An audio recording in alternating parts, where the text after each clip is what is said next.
Alors salut à tous et bienvenue dans cette session. Aujourd'hui, on va faire la correction du TD numéro 1 algorithme et programmation en langage C de l'Université Cheikh Anta Diop de Dakar. Alors cette série est composée de 4 exercices qui nous parlent des boucles. Donc dans cette vidéo, on va voir comment on peut traiter les boucles en langage C.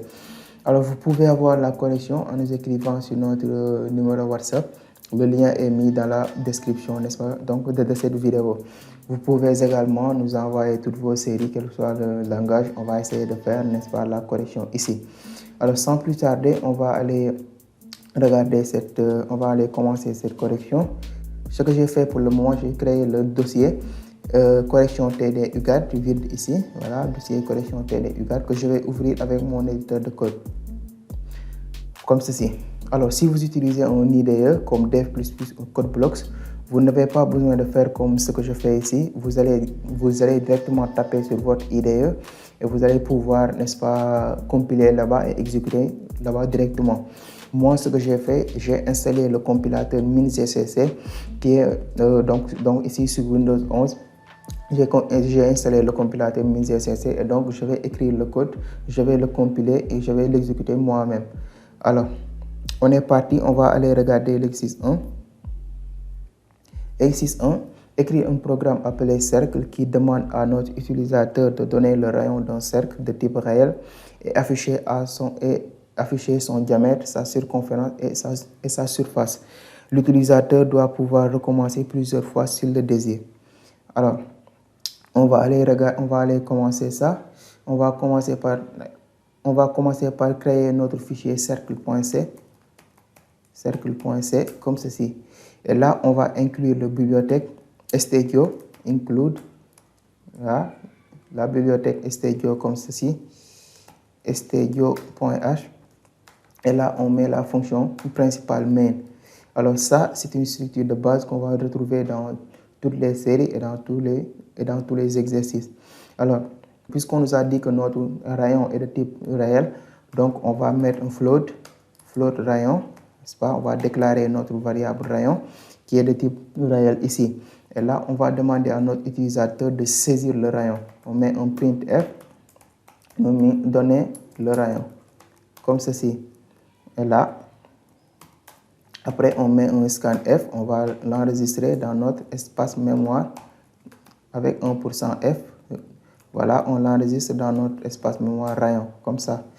Alors, rien qu'avec ça, on peut calculer tout ce qu'on demande, à savoir surface, diamètre et tout.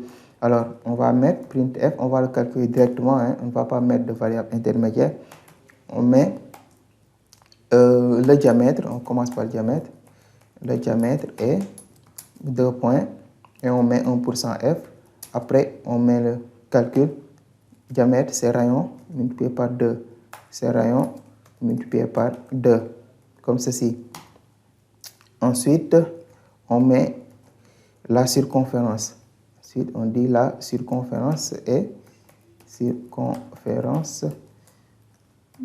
la circonférence, n'est-ce pas, c'est 2 pi r. Donc, on a 2 pi, on ajoute pi. On a 2 r, on va ajouter pi. Alors, pi, on peut mettre 3,14 comme ceci. Mais puisqu'on sait que pi, c'est une constante, donc on va aller déclarer notre constante tout à fait ici en haut. On dit constante, on déclare une constante de type réel. Voilà, float. On l'appelle pi, n'est-ce pas, en majuscule. Et là, et on dit que ça vaut 3,14, comme ceci. Et là, directement, avec ça, on peut utiliser notre pi ici. Voilà, on va pouvoir donc utiliser notre pi ici. Et là, enfin, on calcule la surface. La surface est, là, voilà, la surface c'est pi r au carré. Donc, on va mettre r fois pi. Voilà, comme ceci. Alors, ce n'est pas ce qu'on nous demande à 100% pour le moment. Parce qu'on nous a dit en fait que notre utilisateur doit pouvoir recommencer plusieurs fois s'il le désire. Alors, ça, pour le faire, maintenant, il faut mettre une boucle. Alors, ici, on va utiliser la boucle do while, comme ceci. Alors, qu'est-ce que ça fait? On demande de faire quelque chose, n'est-ce pas, de faire des instructions tant qu'une certaine condition est vérifiée. Alors, quelles sont les instructions? C'est bien ceci, tout ce qu'on a fait jusque-là. on demande de demander à notre utilisateur de saisir le rayon, on va calculer diamètre, circonférence, surface, comme ça. Et là, ça, on va le faire tant qu'une certaine condition est vérifiée. On peut dire pour le moment, par exemple, on va demander à notre utilisateur, on va dire taper 1 pour continuer, une autre touche pour quitter. Et n'est-ce pas? Donc, notre réponse, là, on s'attend à ce que l'utilisateur tape 1. Donc, notre réponse est un entier. On va aller déclarer, n'est-ce pas, une variable réponse de type entière, n'est-ce pas? Comme ça. Int réponse, voilà. On va déclarer notre variable réponse ici. Et là, enfin, après avoir affiché tout ce qui est diamètre, surface et tout, on va demander est-ce qu'il veut continuer. Par exemple, on met un printf. On dit taper 1 pour continuer. Taper 1 pour continuer. Continuer. Une autre touche pour quitter. Une autre touche pour quitter. Comme ceci. Voilà. Et là, on va l'enregistrer dans notre espace mémoire réponse avec 1% D cette fois-ci. Et là, on le met dans réponse, comme ceci. Alors, rien qu'avec ça, alors maintenant, on va dire que la condition va être quoi exactement? La condition va dire que tant que réponse égale à 1, tant que donc l'utilisateur tape 1, donc tant que réponse est égale à 1, comme ceci. Tant que l'utilisateur tape 1, et n'est-ce pas, on va refaire tout ce qu'on a fait ici, c'est-à-dire demander le rayon et tout, et tout, et tout. Alors, on peut essayer d'exécuter ça pour voir. On peut essayer d'exécuter ça. Alors, encore une fois, si vous utilisez un éditeur, voilà, si vous utilisez un IDE, vous n'avez pas besoin de faire comme ce que je fais ici. Là, je vais compiler GCC, je compile cercle.c, en output, je l'appelle cercle, comme ceci. Voilà, et là, je vais exécuter mon cercle, tout simplement. Donner le rayon, voilà, je donne par exemple un rayon, voilà, c'est ça. Il m'affiche diamètre, surface, et là, c'est pas joli l'affichage. Là, il me dit taper 1 pour continuer, je tape 1, et là, il continue. Voilà. Maintenant, l'affichage n'est pas joli, on va essayer de remettre notre affichage. Voilà, après donner le rayon, on peut aller à la ligne, comme ceci. Alors là, diamètre, on peut mettre une tabulation ici, une tabulation ici, une tabulation ici, comme ceci. On met en /t des tabulations et là, on retourne à la ligne. Là et là, on retourne à la ligne, comme ceci. Alors, rien qu'avec ça, hein, on va avoir un affichage beaucoup plus joli. Alors, on tape une autre touche pour quitter, on efface, on compile, on exécute, voilà, donner le rayon, on met 3 par exemple, et là il me dit diamètre c'est ça, circonférence c'est ça, surface aussi c'est ça. Alors là il me donne 2, 4, 6 chiffres après la virgule, on peut vouloir avoir simplement 2 chiffres après donc la virgule, on va mettre ici 1%, point 2f, %2f comme ça, point 2f, voilà, pour lui dire qu'on veut simplement 2 chiffres après la virgule.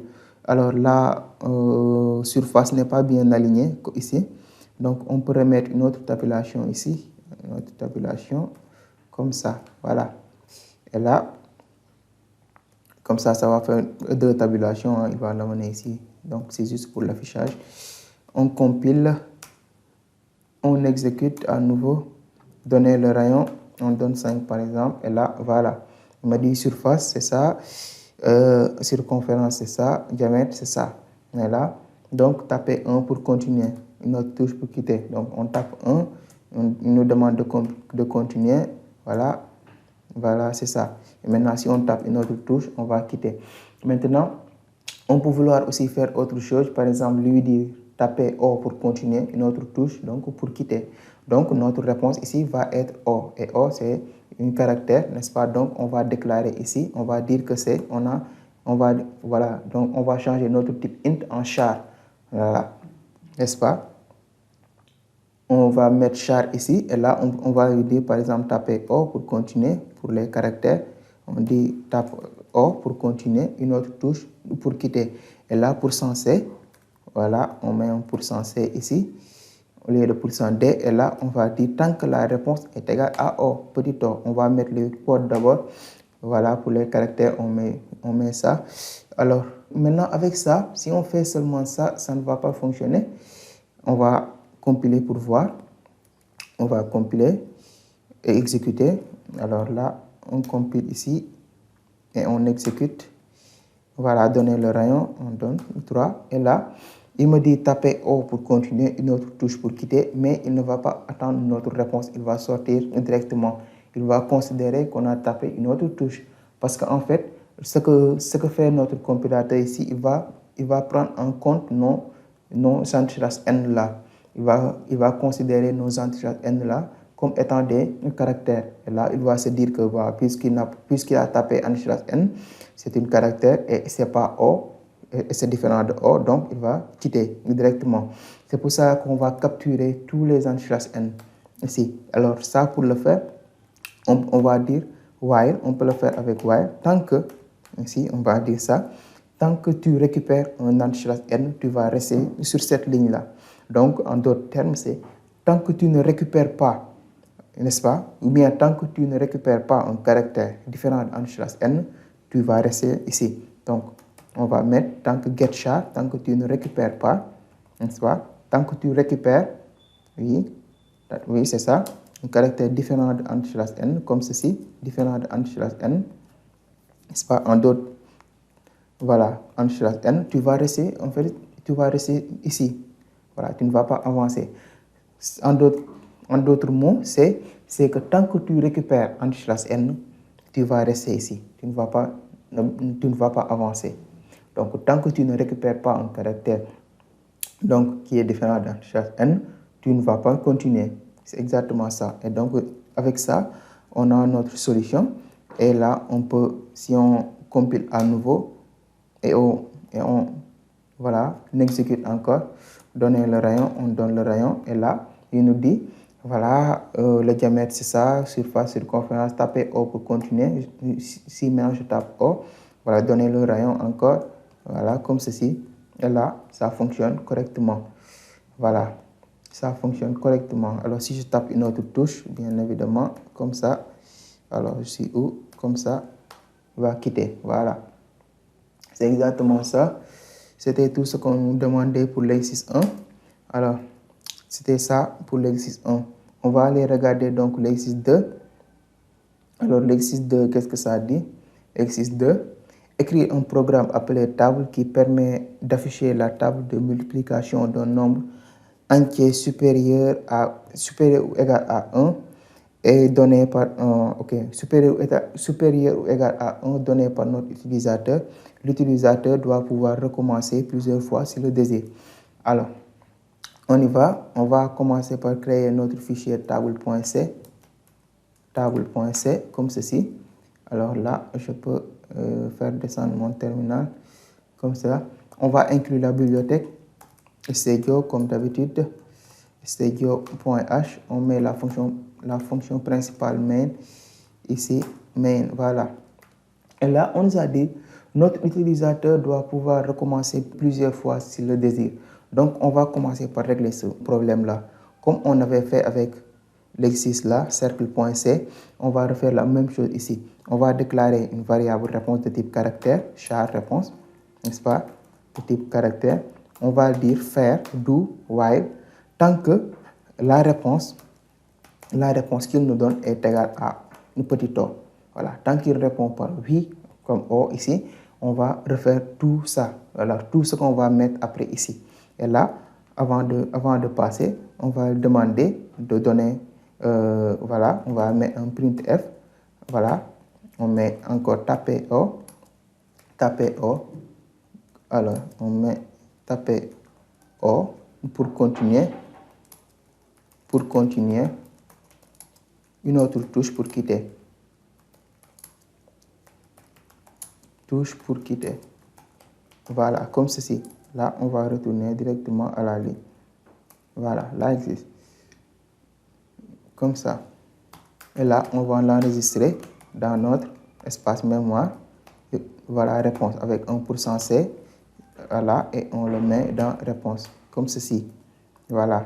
avant ça, on va capturer nos entités n. On va mettre ici while.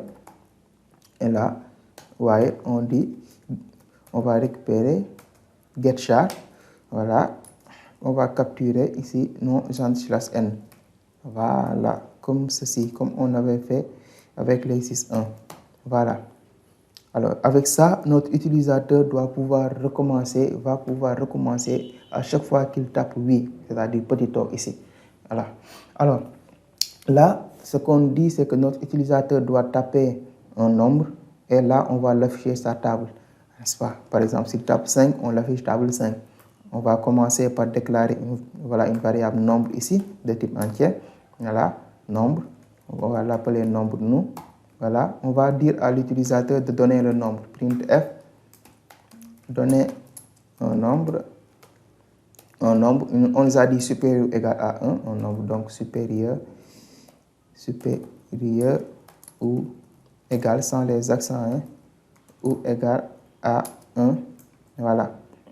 Supérieur ou égal à 1 et on va l'enregistrer dans notre espace nombre avec un %d et là on met un E commercial, on le met dans nombre comme ceci. Alors, puisque on nous a dit supérieur ou égal à 1, il faut qu'on vérifie que le nombre est bien supérieur ou égal à 1. Pour ça, on peut mettre ces deux lignes-là dans une condition aussi, comment on l'appelle, dans une boucle aussi. On peut mettre une boucle do encore ici. On dit tant que le nombre qu'il va donner est inférieur à 1. Voilà, tant qu'il donne un nombre qui est inférieur à 1, on va lui demander de donner encore un nombre qui est supérieur ou égal à 1. Comme ceci. Voilà, voilà, comme ceci. Alors, tant qu'il donne un nombre qui est inférieur à 1, n'est-ce pas, on va lui demander de refaire ça, n'est-ce pas, de nous donner encore un nombre. Alors, s'il continue, c'est parce que donc notre utilisateur a tapé un nombre qui est supérieur ou égal à 1. Alors, voilà, si notre utilisateur tape un nombre supérieur ou égal à 1, c'est fini, on va l'afficher la table. Alors, la table, on sait que par exemple, si notre utilisateur tape 5, c'est 5 fois 1, 5 fois 2, soit 5 fois 10. Donc, on va mettre une boucle for.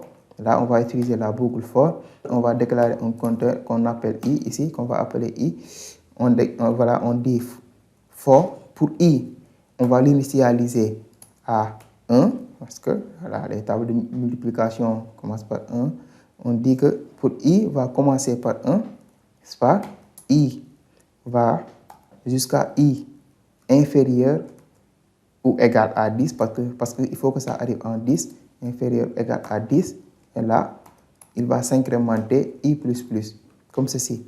Voilà. Pour i qui va quitter 1 jusqu'à 10, c'est pas, on va faire quelque chose là. Qu'est-ce qu'on va faire? Par exemple, encore une fois, s'il tape 5, on met 5 fois 1, par exemple, égale à 5, comme ceci. Et là, on va mettre un printf. Là, on va mettre %d multiplié par %d. Et là, on met égal à %d, comme ceci. Et après, on met le nombre qu'il a tapé, n'est-ce pas, virgule, le compteur i, qui va être 1, 2, 3 jusqu'à 10. Et enfin, on met le nombre multiplié par i. Voilà, tout simplement, comme ceci. Et là, il va nous afficher correctement. Et là, on va retourner à la ligne. On retourne à la ligne ici, tout comme là, on retourne à la ligne, comme ceci. Alors, voilà, c'est ça. Et là, ce qui vient à la fin, c'est ce qu'on avait fait là-bas. Et là, on va demander de taper O pour continuer, une autre touche pour quitter. Voilà, s'il tape oui, il continue. S'il tape une autre touche, il va quitter. On va exécuter pour voir. On va exécuter, cette fois-ci, c'est gcc, on exécute table.c. On va compiler table.c en output. Je l'appelle table, n'est-ce pas? Et je vais exécuter table. Là, donner un nombre supérieur ou égal à 1. Si par exemple je donne 0, voilà, il va me demander encore de donner un nombre supérieur ou égal à 1. Si je donne moins 3, il va me demander encore. Si je donne 5 maintenant pour mon exemple, il va continuer et là, il m'affiche la table 5 correctement. Il affiche la table 5. Tapez O pour continuer, je dis oui. encore un nombre, je donne 8, et là, il va me donner table 8. Voilà. On pouvait, par exemple, faire avant de faire la boucle, par exemple, s'il tape 5, on va afficher d'abord table 5, n'est-ce pas?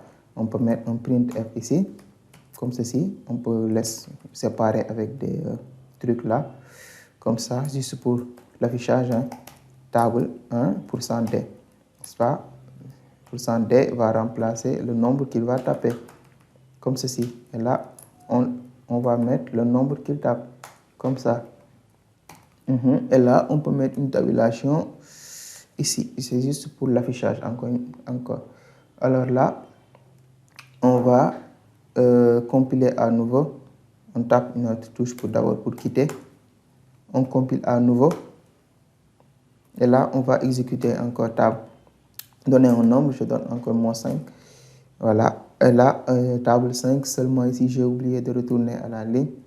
Voilà, comme ceci. Alors, je dis non, je ne veux pas continuer. Je veux compiler à nouveau et effacer le terminal d'abord. Et là, d'exécuter mon table. Comme ceci. Donner un nombre. Voilà. Et là, il me donne table 5 d'abord. Et là, 5 fois 1 jusqu'à 5 fois 10. Tapez oui pour continuer. Je donne, par exemple, 12. Et là, on a tout qui fonctionne correctement. Alors, c'était tout pour l'exercice 2. Voilà, c'était pas aussi compliqué que ça. Alors là, on va continuer. Exercice 3. Écrire un programme appelé somme qui utilise une boucle pour calculer la somme des entiers positifs donnés par notre utilisateur. La boucle se termine quand l'utilisateur donne un entier négatif. La somme calculée est affichée par la suite. Alors, on va aller faire ça. On va commencer encore par... je vais d'abord réduire mon terminal. Voilà, comme ceci. Alors, ensuite, oui, je vais réduire le terminal. Je vais créer le fichier somme.c. Voilà. Je vais inclure la bibliothèque stdio, comme ceci. Et je mets la fonction principale main. Voilà. Et là, on nous a dit que notre utilisateur doit saisir des nombres. Et tant que c'est des nombres positifs, voilà, il saisit des nombres tant que c'est des nombres positifs. Et là, s'il veut finir, il va nous donner un nombre négatif. Alors, on va déclarer d'abord une variable nombre, n'est-ce pas? Pour ça, on va déclarer une variable nombre, comme ceci. Et là, on nous a dit aussi, ensuite, on doit calculer donc sa somme, n'est-ce pas? Puisque c'est la somme des nombres entiers, Donc là, on va dire que somme aussi va être de type int. On va aussi déclarer une autre variable qui est somme de type entier. Alors puisqu'on a utilisé la boucle do while ici, là on va utiliser une autre boucle qui est while. While, on va utiliser la boucle while ici. Alors while, c'est comment? On va mettre while. While, on lui donne une condition. Tant que cette condition-là est vérifiée, il va faire des instructions, n'est-ce pas? Tant qu'une certaine condition est vérifiée, on va faire, n'est-ce pas, des instructions. Alors, quelle est la condition ici? La condition, c'est que le nombre que notre utilisateur va taper doit être positif. Tant qu'il tape des nombres positifs, on va continuer à calculer, n'est-ce pas, donc la somme, n'est-ce pas? Donc ici, on va dire tant que nombre, c'est-à-dire le nombre qu'il tape, tant que nombre est positif et supérieur, bon, on peut dire positif ou nul, supérieur ou égal à 0. Voilà. Tant qu'il tape des nombres positifs ou nuls, on va faire quelque chose. Alors, while, contrairement à do while vérifie la condition avant de faire les instructions. Do while, ça fait les instructions avant de vérifier la condition. Alors ici, avec while, donc, on ne peut pas faire ça directement. Il faut qu'on initialise la valeur de nombre. Il faut que nombre ait une valeur avant que notre compilateur puisse savoir si c'est supérieur à 0 ou pas. Donc, on va initialiser nombre à 0. On peut le faire directement ici. On pouvait aussi faire, par exemple, nombre. On pouvait le faire comme ça, nombre égale 0, comme ça. On pouvait le faire comme ça, tout comme on peut le faire ici directement. Alors, on va dire que notre nombre va valoir 0 tout au début. Donc 0 est non positif, il va entrer donc dans cette boucle-là. Qu'est-ce qu'on va faire ici? On va lui demander de donner un nombre et là, on va calculer donc notre somme. On va faire quoi? Printf, donner un nombre, on retourne à la ligne comme ceci. Et là, on va l'enregistrer dans nombre, pourcentage et commercial, nombre. Voilà. Et là, on va calculer notre somme. Alors, notre somme va être quoi exactement? Comment on va le calculer? On va dire somme va être égal à l'ancienne valeur de somme plus le nombre que notre utilisateur vient de saisir. Donc, c'est ancienne valeur de somme plus le nombre que notre utilisateur vient de saisir, comme ça. Alors, si on fait ça aussi, il va falloir que cette valeur-là ait une valeur initiale. Donc, on va initialiser somme aussi. On peut mettre ici somme, tout comme on peut l'initialiser ici. Somme égale 0. On dit que tout au début, la somme vaut 0, n'est-ce pas? Alors, là, on sait aussi que notre utilisateur doit taper un nombre qui est positif. Voilà, pour faire ça. Alors là, voilà, on a vérifié que le nombre est positif. Enfin, on va afficher notre somme là. Là, il va calculer tout. Et enfin, si l'utilisateur tape un nombre négatif, il va sortir. Ça, on dit printf, la somme vaut, voilà, 2 points. Et là, on met un pourcentage. Et là, on va mettre somme. Essayons d'exécuter ça pour voir ce que ça donne. Est-ce que ça répond à nos besoins? Voilà. Comme ceci. Alors, là, je fasse le terminal. Je compile somme.c. Somme.c en output, je l'appelle somme. Voilà. Et là, je vais exécuter somme. Comme ceci. Alors, donner un nombre. Voilà. Là, je vais donner 5. Donner un nombre, je donne 4. Donner un nombre, je donne 1. Et là, je donne par exemple moins 4 par exemple. Alors est-ce que, voilà. Et là, il va me dire que la somme, c'est 6. Alors que c'est 5 plus 4 plus 1, c'est 10 normalement. Parce qu'en fait, ici, il va ajouter le nombre négatif là. Il va le mettre dans cette, il va le mettre ici. Alors que normalement, s'il tape un nombre négatif, on ne doit pas prendre en compte ce nombre négatif là. Donc, on va vérifier ici. On va mettre une condition si. On va dire si, n'est-ce pas? On va vérifier que si il tape un nombre qui est, comment on l'appelle encore? Un nombre qui est positif. Avant de faire ça, on va vérifier qu'il a bien tapé un nombre qui est supérieur à 0. Alors, si nombre est bien supérieur à 0. Voilà, comme ceci. Si nombre est bien supérieur à 0, voilà, supérieur à 0. Alors, on peut dire supérieur ou égal à 0. C'est en ce moment-là qu'on va calculer notre somme. On va dire que somme égale l'ancienne valeur de somme plus ce que l'utilisateur a tapé. Comme ceci. Alors, si c'est une seule condition, on peut ne pas mettre les accolades. On peut le faire comme ça seulement.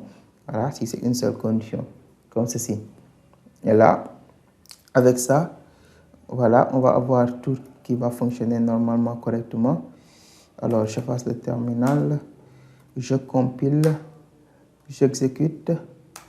Et là, je vais reprendre 5, 4, 1 et un nombre négatif comme ceci. Et là, la somme, c'est 10. Voilà. C'est exactement ça. Donc, si je réexécute à nouveau, je mets, voilà, 19. Soit, ensuite, je mets 1. Ça va faire 20 et je donne un nombre négatif. Et là, on me dit que la somme, c'est, n'est-ce pas, égal à 20. Voilà, c'est tout ce qu'on nous demande ici de faire.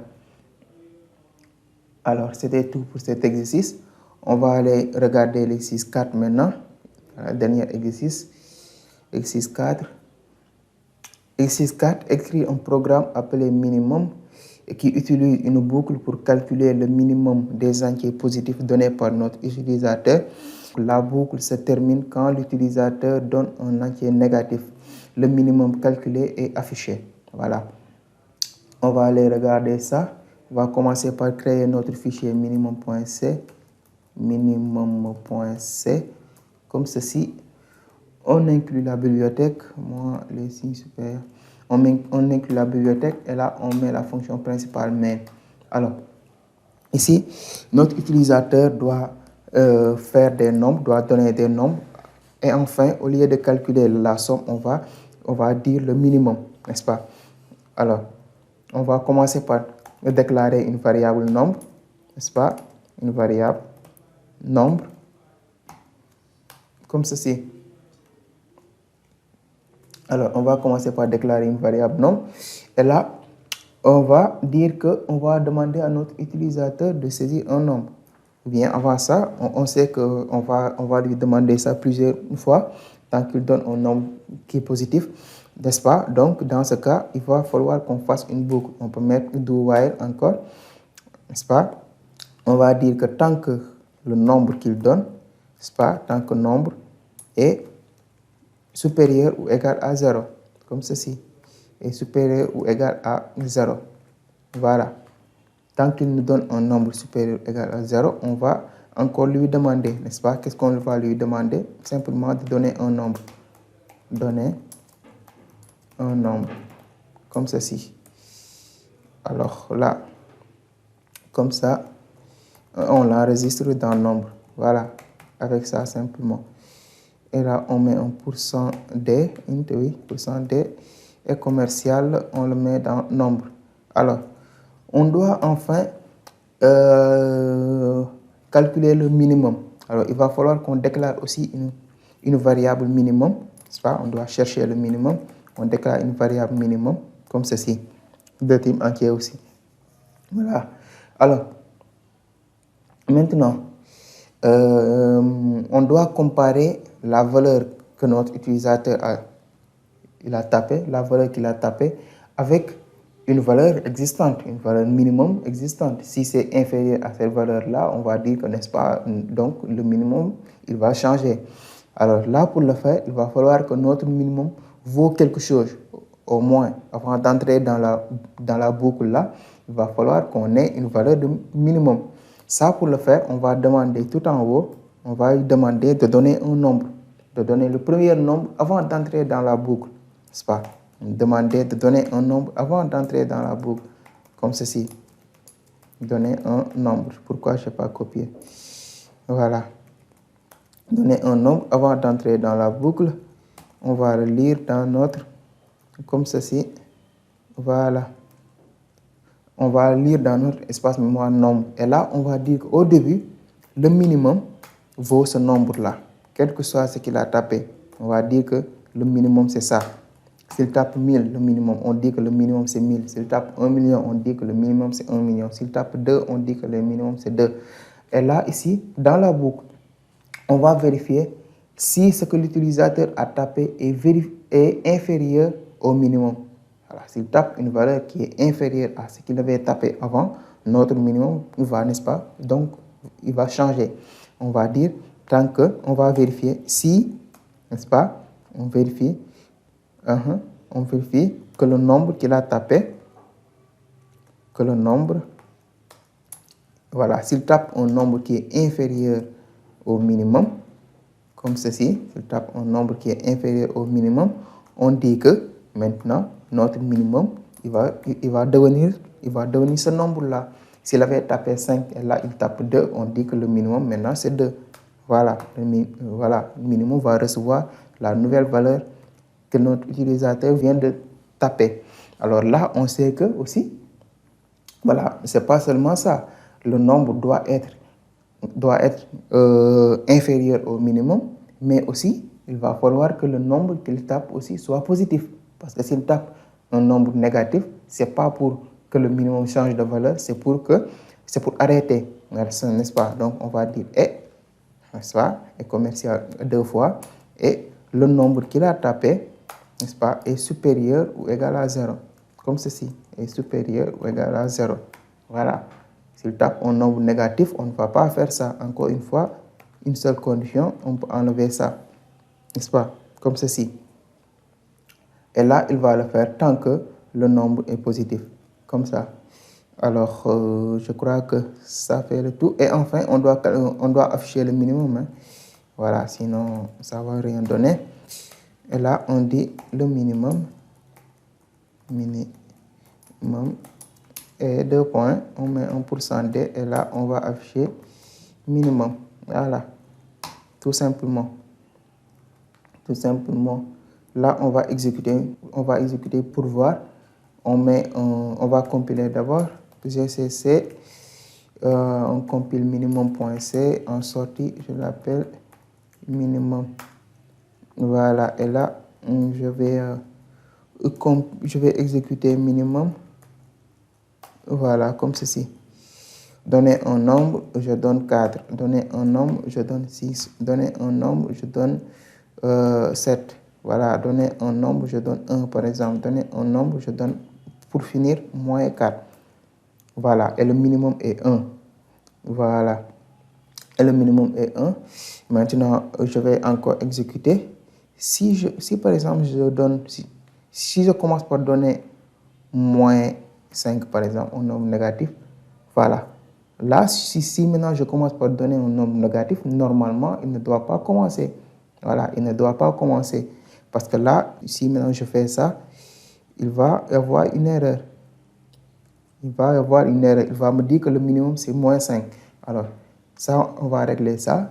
Si je donne un nombre négatif tout au début, voilà, on n'a pas besoin, n'est-ce pas, de lui demander ça, n'est-ce pas? On va justement dire si, avant de faire la boucle là, on dit si, n'est-ce pas? On va le faire que si il donne un nombre qui est positif.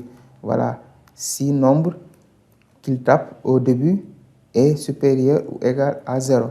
Voilà, si le nombre qu'il tape au début est supérieur ou égal à 0. On peut même déplacer ça ici.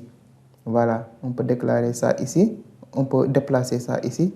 Et là, on met notre partie là. On va le mettre ici, dans la condition. Bien, on va, voilà, comme ça. Alors, là, oui, comme ça, s'il donne un nombre négatif, alors là, notre minimum ne va pas avoir de valeur. On peut initialiser, on peut dire que par défaut, le minimum, c'est égal à 0. Voilà, comme ça, s'il donne un nombre négatif tout au début, on va dire que le minimum, c'est voilà, le minimum, c'est 0. Oui, on peut le faire comme ça. Ou bien aussi, on pouvait faire, par exemple, s'il donne au début un nombre négatif, on peut mettre un sinon ici, n'est-ce pas? Je pense que même c'est mieux comme ça. Voilà, comme ça, on va mettre ça dans notre si. Puisqu'on n'a pas encore utilisé else ici, on met sinon, else. On met sinon, n'est-ce pas? S'il ne donne pas un nombre positif tout au début, on va dire que, voilà, printf, on dit, voilà, veuillez donner un nombre positif. Veuillez donner un nombre positif, voilà, comme ceci. Et là, comme ça, voilà. Et là, s'il donne un nombre positif au début, là, on va continuer, sinon, voilà, on va dire de bien vouloir donner un nombre positif. Là, on va compiler à nouveau, on exécute. Là, on peut donner un nombre positif, ça continue correctement, ça continue correctement, ça continue correctement. Et là, si on veut finir, on donne un nombre négatif. Et là, on dit que le minimum est 3. Là, c'est correct. Maintenant, on va exécuter à nouveau. On va donner directement un nombre négatif. On va commencer par donner un nombre négatif. Quoi ça? Oui, voilà.